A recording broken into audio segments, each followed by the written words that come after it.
théorie du Big Bang, qui a été acceptée à l'unanimité par le monde scientifique au XXe siècle, prouve que l'univers est apparu dans une gigantesque explosion. Un verset du Coran a révélé ce fait, il y a 1400 ans.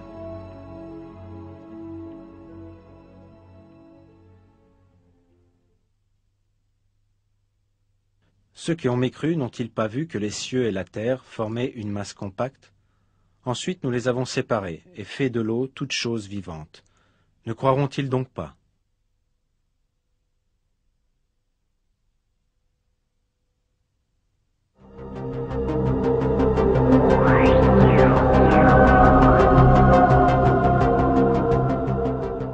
Le mot ratq, qui est traduit par former une masse compacte, signifie en arabe mélanger, fusionner dans le langage courant.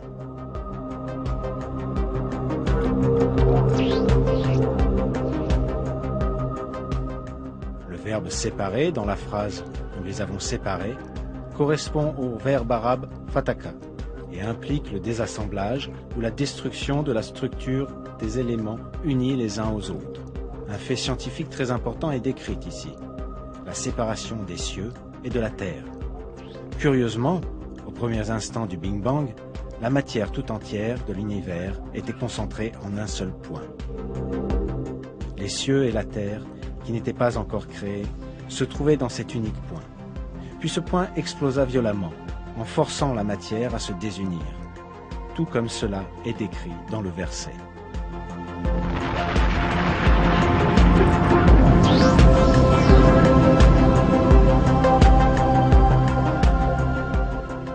Les gens vivant il y a 14 siècles ne possédaient bien sûr pas les connaissances scientifiques ou la technologie leur permettant de savoir que la Terre, le Soleil, la Lune et les étoiles, et tout ce qu'ils voient ou tout ce qui est invisible dans le ciel, étaient initialement unis en un seul point.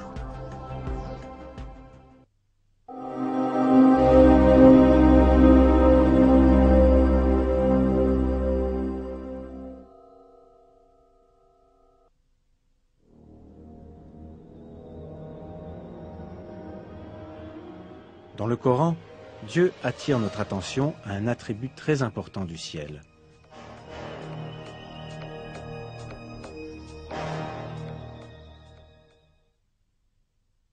Nous avons fait du ciel une voûte protégée, et pourtant il se détourne de nos signes.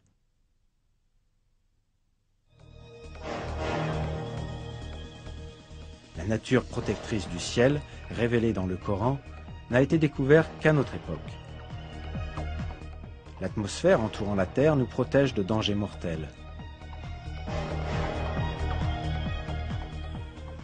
En détruisant de nombreux météores, gros et petits, lorsqu'ils s'approchent de la Terre, elle les empêche de tomber sur Terre et de blesser les êtres vivants.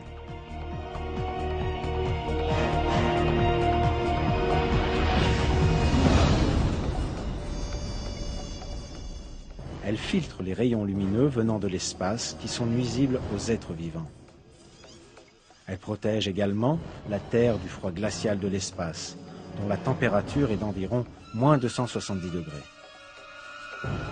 En plus de l'atmosphère, il existe une autre couche formée par le champ magnétique de la Terre, qui sert de bouclier contre les radiations nuisibles qui menacent notre planète. Les ceintures de Van Allen. Grâce aux ceintures de Van Allen, les énormes émissions d'énergie appelées éruptions solaires qui surviennent fréquemment à la surface du Soleil ne détruisent pas la vie sur Terre. En bref, un système parfait est à l'œuvre bien au-dessus de la Terre. Il entoure notre monde et le protège contre les menaces extérieures. Il est frappant de voir que cela a été révélé il y a 1400 ans dans le Coran. Un autre verset traitant de la même information indique: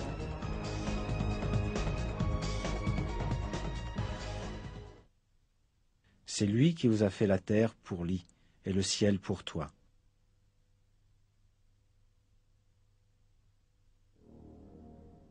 Ici, le ciel est décrit par le terme arabe al-sama bina. En même temps que le sens de dôme ou de toit, ce mot possède une autre signification. Il décrit aussi un type d'abri ressemblant à une tente utilisée par les bédouins arabes. En décrivant le ciel comme une structure en forme de tente, le Coran souligne que c'est une forme de protection contre les éléments extérieurs.